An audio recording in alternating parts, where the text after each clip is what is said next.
अद्भुत है। अरे भाई, हम लोगों के शरीर में ऋषियों का खून है ना? ऋषियों का खून है। वे अपने अंतर ध्यान के द्वारा पिंड को भली भांति जान लिए, वरना तुम्हारा गूंज रहा है आवाज, वरना कुंडलिनी शक्ति चाहे 72,000 नाड़ियाँ हैं शरीर में, जो मस्तिष्क से निकलकर पूरे शरीर में की संवेदना को अनुभव करता है। ये सब आपके पूर्वज लोग जाने। क्या उस समय कोई प्रयोगशाला था या सिटी स्कैन था? सिटी स्कैन में रोग इत्यादि का पता चलता है, हड्डियों का पता चलता है, पर 72,000 नाड़ियों का पता नहीं चलता। अभी भी विज्ञान इसको अनुभव नहीं कर सका। और एक मजे की बात है कि 3 प्रकार से ऑक्सीजन हम लोगों के शरीर के भीतर जाता है।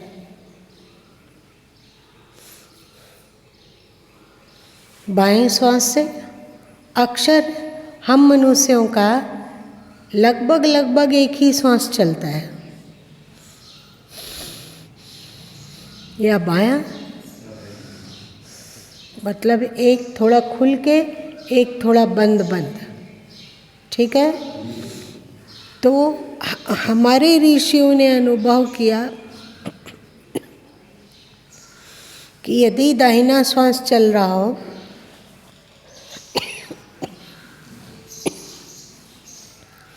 तो भोजन का पाचन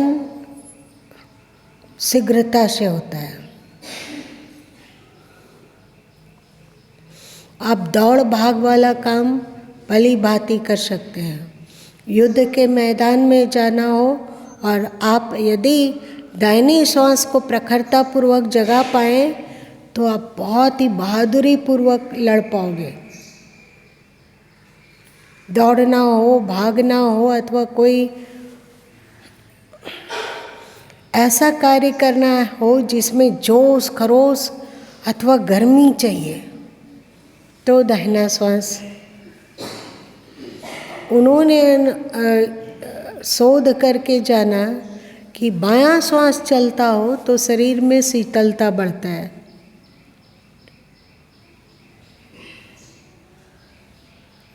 आप पानी पी रहे हो तो शीतलता की आवश्यकता है। आप ध्यान लगाने के लिए प्रयत्न कर रहे हैं तो आपको शीतलता की आवश्यकता है। आप दान दे रहे हैं तो आपको शीतलता की आवश्यकता है। आप मंदिर में पूजा करने गए हैं तो आपको शीतलता की आवश्यकता है। आप किसी से मित्रता पूर्वक बात कर रहे हैं तो शीतलता की आवश्यकता है। आपके शरीर में गर्मी बढ़ती है तो आपको शीतलता की आवश्यकता है। आप पित्त रोग से ग्रसित हैं तो आपको शीतलता की आवश्यकता है। तो उन्होंने ये भी खोज निकाला, आपके पूर्वज लोग ये भी खोज निकाले कि दाहिने श्वास को कैसे चलाया जाए अथवा बाएं श्वास को कैसे चलाया जाए। अद्भुत होश।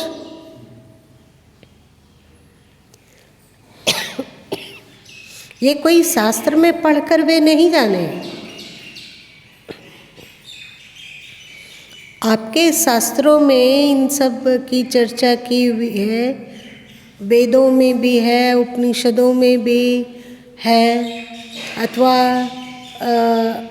आरंभ में जब सृष्टि का आरंभ था उस समय भगवान शंकर महायोगी थे और उन्होंने इन बातों का उपदेश देवी पार्वती को दिया। मतलब ये बहुत प्राचीन बात है और शंकर जी जानते थे इस बात को। उनको आदि योगी कहा जाता है। वे कैसे जान पाए होंगे?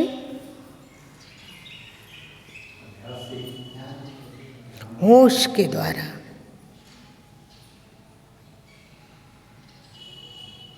अद्भुत स्वर विज्ञान मतलब श्वासों की कला में आपके पूर्वज ऋषि लोग ही निष्णांत हुए हैं।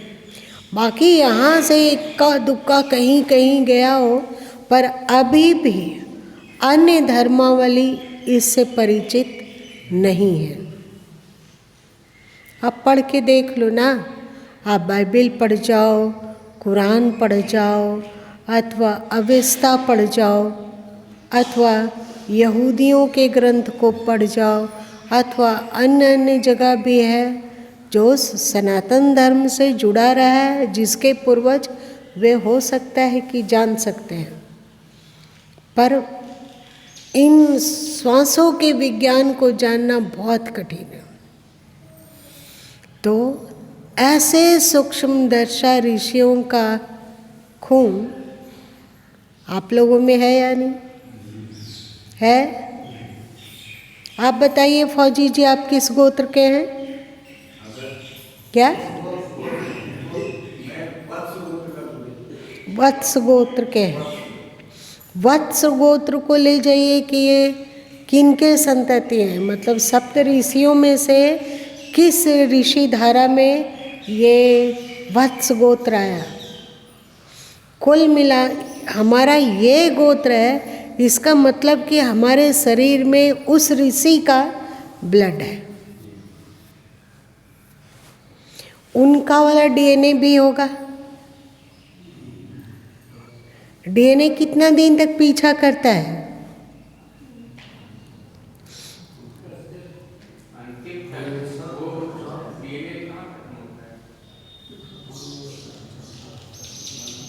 खत्म नहीं होता है डीएनए।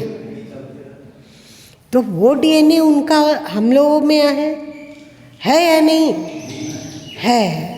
तो थोड़ा सा सावधान होकर हम क्यों नहीं और चीज़ जान सकते हैं अपने ही पिंड के बारे में, कि कैसे शांति बढ़ रही है, कैसे श्वास अलग अलग तरीके से लिया जाता है, कैसे श्वासों को अलग अलग अनुभव किया जाए, और जब अलग अलग तरीके के श्वास में अलग अलग अनुभूति होती है तो उसको अलग अलग पहचाना जा सके।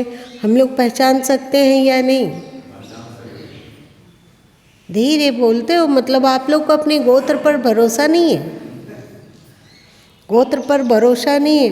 भरोसा नहीं है कि आप जिस गोत्र से जुड़े हुए हैं उस ऋषि का खून आप तक आया हुआ है। भरोसा नहीं है? भरोसा है। तो हम लोग जान सकते हैं। आपके पूर्वज जो बताएं, आपके पूर्वज ऋषि महर्षि बोले, उसको तो आप समझ ही सकते हैं। और साथ साथ में अभी के समय में, वर्तमान समय में और भी कोई सूक्ष्म मार्ग हो, यदि है तो उसकी खोज भी कर सकते हैं। कर सकते हैं अपनी ताकत से नहीं, डीएनए के ताकत से। आप लोग के चेहरे में तेज नहीं आ रहा है, ये इतनी कीमती बात है भाई, बहुत कीमती बात है, उत्साहित करने वाला बात है। हम भले ही कितना भी अवगुण के गड्ढे में धंसे हुए हों, हमारे में हजारों अवगुण हो, लेकिन आप अपने डीएनए की क्वालिटी को जगा पाएंगे। ये मतलब क्या हुआ? सब धीरे धीरे करके भागेगा। अभी हम लोगों का अपना संस्कार हम लोगों पर हावी है, होता है ना, क्योंकि हम अपने संस्कार, हमने उन संस्कारों को बनाया, हमने उन आदतों को बनाया, हमने उन अवगुणों को ग्रहण किया। धीरे धीरे करके अवगुण बढ़ता गया और वो अवगुण हमें बिल्कुल आच्छादित कर दिया। आच्छादित कर देना मतलब ढक देना, हमें ढक दिया। अब हम जान गए कि मेरे किए कुछ होना बहुत कठिन है, अब हमें डीएनए को जगाना होगा। कहीं दूर से हिमालय के कंदरा से नहीं लाना है डीएनए को। ऐसा नहीं कि द्रोणगिरी से संजीवनी बूटी जैसे हनुमान जी लाए लक्ष्मण के लिए, तो हम लोग को ये डीएनए कहीं दूर पर्वत से लाना है अथवा 7 समंदर पार करके लाना है, ऐसा है क्या? तो डीएनए कहाँ रहता है? तो उसको जगा सकते हैं हम लोग। हमारा ऋषियोचित डीएनए सुस्त पड़ गया है, उससे काम नहीं लेने के कारण, उस पर ध्यान नहीं देने के कारण, उस पर फोकस नहीं करने के कारण हमारा डीएनए सो गया है। पर है हमारे भीतर, है या नहीं? है। तो उस डीएनए को जगाओ। और जब डीएनए को जगाएंगे तो बहुत कुछ जान सकते हैं। जहाँ अपनी मनोवृत्ति सूरत को लगाएंगे, वहीं क्या रहस्य है उसको समझ लेंगे। आपका जो डीएनए है, आप जिस ऋषि सत्ता से जुड़े हैं, आप लोग सीरियल वगैरह में तो देखे होंगे कि कोई उनसे प्रश्न करता है तो वे आंख बंद कर लेते हैं और उनका भ्रुकुटी दर्पण की तरह हो जाता है और वे देख पाते हैं कि क्या होने वाला है अथवा क्या हुआ, ये व्यक्ति क्या करके आया। आप लोगों ने देखा है? आप लोगों ने देखे हो, मतलब वो डीएनए की क्वालिटी हम लोगों में भी होगी।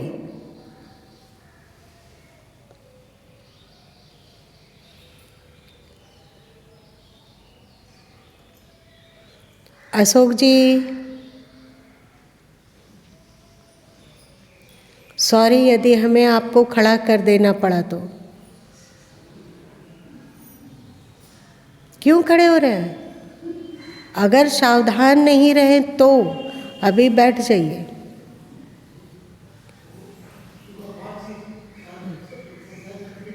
क्या?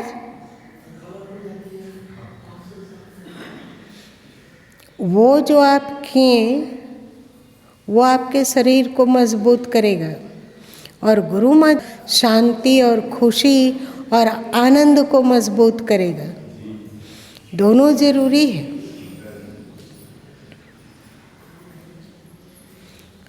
आपके शास्त्रों में जो कहा गया कि माता पिता का ऋण से ऋण नहीं हुआ जा सकता है, परफेक्ट कहा गया।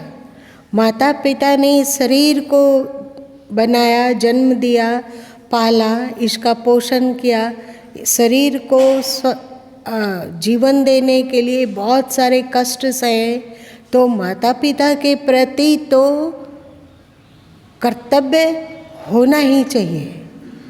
पर सद्गुरु कम नहीं है। माता पिता से बढ़कर सद्गुरु को बताया गया। क्यों बताया गया? क्योंकि माता पिता का दिया हुआ शरीर तो एक दिन मर जाएगा। मरेगा?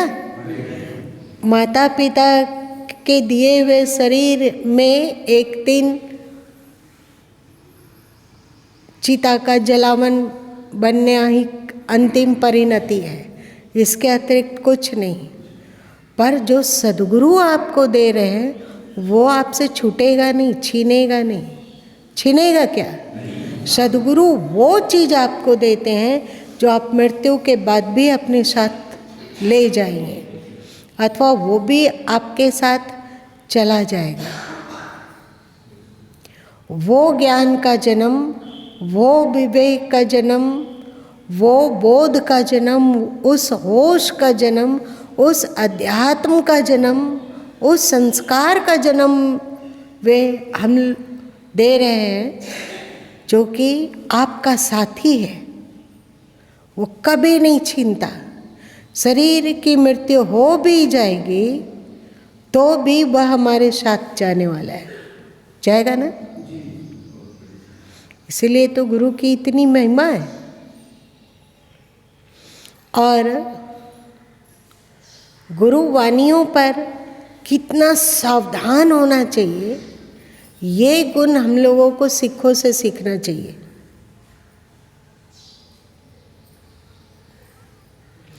वे लोग गुरुद्वारे में जाके कुछ सेवा करना चाहते हैं कि अभी तक बोलते हैं कि बाबा जी का सेवा है, बाबा जी का सेवा है। बाबा जी मतलब गुरु नानक देव जी, ये उनकी सेवा है। वहाँ पे झाड़ू लगा रहे हैं तो बाबा जी की सेवा है।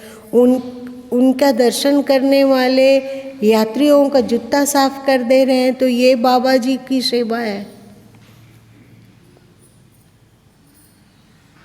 कुछ भी कर रहे हैं तो बाबा जी की सेवा, बाबा जी की सेवा अनिवार्य, बाबा जी की सेवा अनिवार्य। उनका अंतस अपने सद्गुरु से जुड़ा हुआ है, पर और वे बहुत ही, आप लोग पाकिस्तान जब 1947 में बंटवारा हुआ तो बहुत सारे सिखों को भाग के भारत आना पड़ा। और क्योंकि वे गुरु नानक देव जी का जन्म धरती वहीं थी पाकिस्तान में, तो वहाँ इर्द गिर्द बहुत सारे लोग दीक्षित थे, तो वे लोगों को भागकर भारत आना पड़ा जान बचाने के लिए, सब कुछ छोड़कर। आज वे सुख से हैं या उसी तरह की दरिद्रता लोट-पोट रही उनके जीवन में? कोई सुविधा नहीं है, कुछ भी नहीं कमा सके, सबके सब ठप है। जो भी पाकिस्तान से भाग के आए वो दरिद्र का दरिद्र ही रह गया, क्योंकि सब कुछ कमाया वहीं छोड़ दिया था। ऐसा है क्या? ऐसा क्यों नहीं है?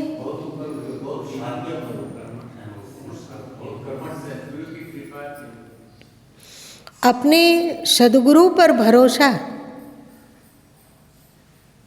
और दूसरा पुरुषार्थ, दोनों का संयोग एक चमत्कार उत्पन्न करता है। हमारा पुरुषार्थ और सद्गुरु पर भरोसा,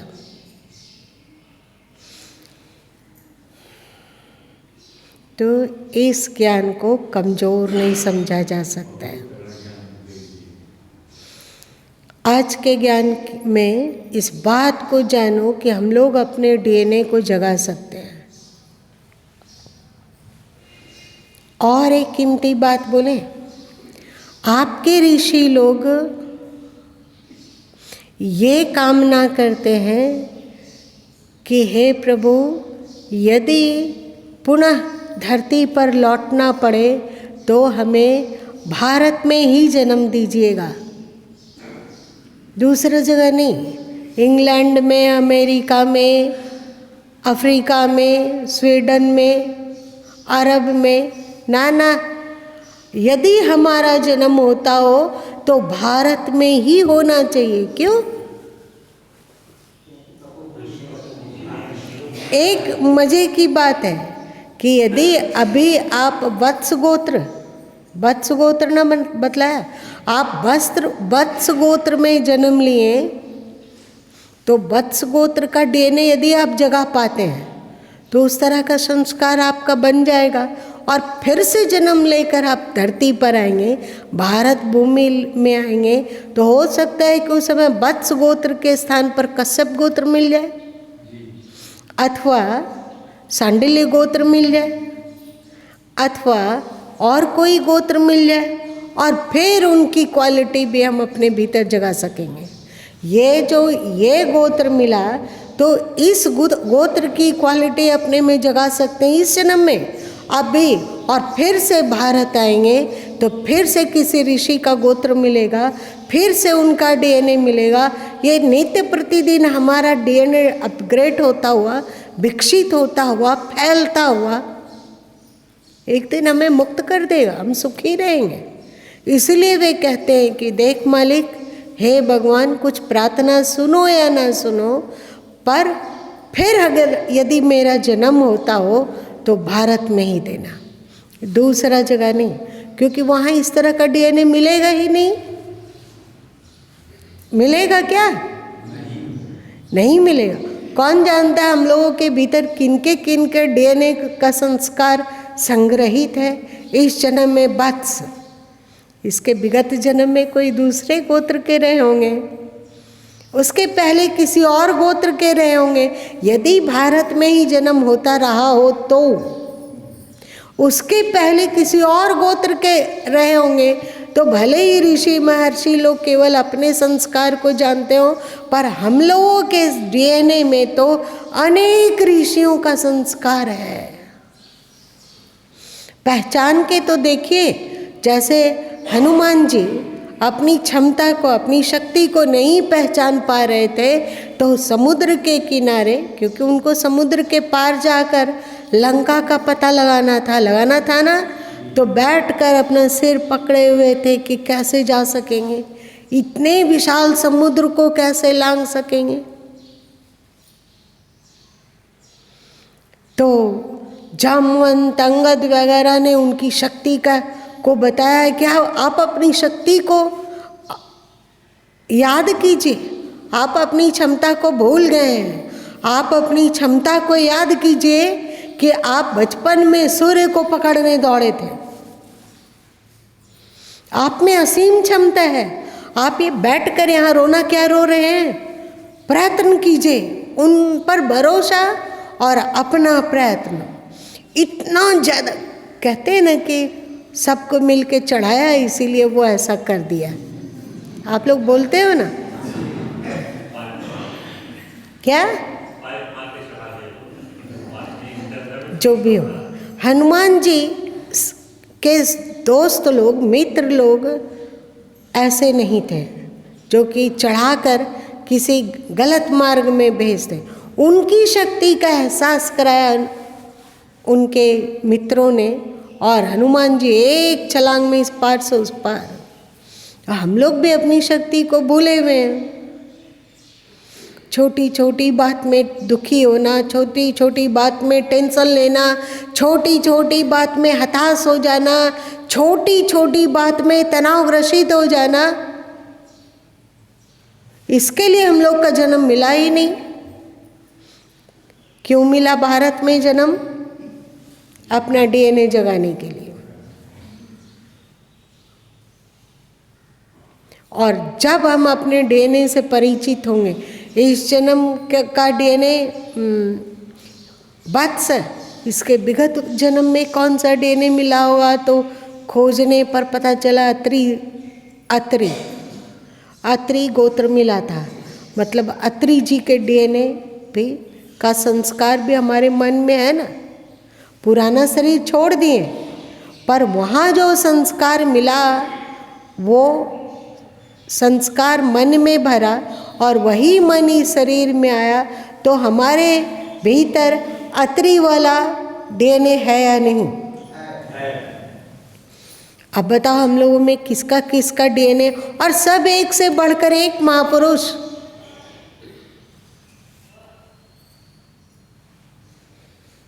आप लोग को मेरी बात सुनकर कुछ हो नहीं रहा है?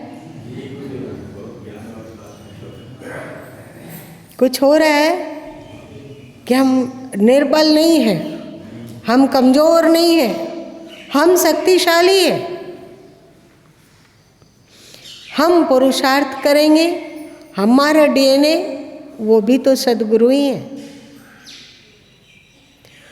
और सद्गुरु पे भरोसा, दोनों मिलकर कुछ भी कर सकते हैं। अब हम लोगों के जीवन में हताशा, निराशा, तनाव, दुख, अशांति, डिप्रेशन नहीं रहेगा। पक अब हमारे में पॉजिटिविटी आएगी। अब हमारे भीतर शांति, आनंद, सुख का सूर्योदय होने वाला है। जानो तो अपने को। ये सब गुरु माँ क्यों बता रहे हैं आप लोगों को? इसलिए बता रहे हैं कि शुरू में आप लोगों को जो ध्यान करवाया गया, आप ढूंढिएगा अपने में कि क्या क्या अलगाव है, क्या क्या विलक्षणता है, तो उसको आप अनुभव भी कर सकते हो, जान भी सकते हो और उसमें स्थित भी हो सकते हो। धन्य, निश्चय हम लोगों ने बहुत ज़्यादा पुण्य किया, इसलिए भारत भूमि में जन्म लिए और बहुत सारा पुण्य उसमें जुट गया होगा तो किसी ऋषि गोत्र में जन्म मिला और बहुत ज़्यादा सद्कर्म और पूर्वार्जित पुण्य जुट गया होगा तो इसलिए ये सब बात सुनने को भी मिल रहा है कि नहीं? तो अपने भाग्य का क्या कहना? क्या लगता है आप लोग अभागे हो कि बहुत भाग्यशाली हो? बस आज इतना ही रहने दो।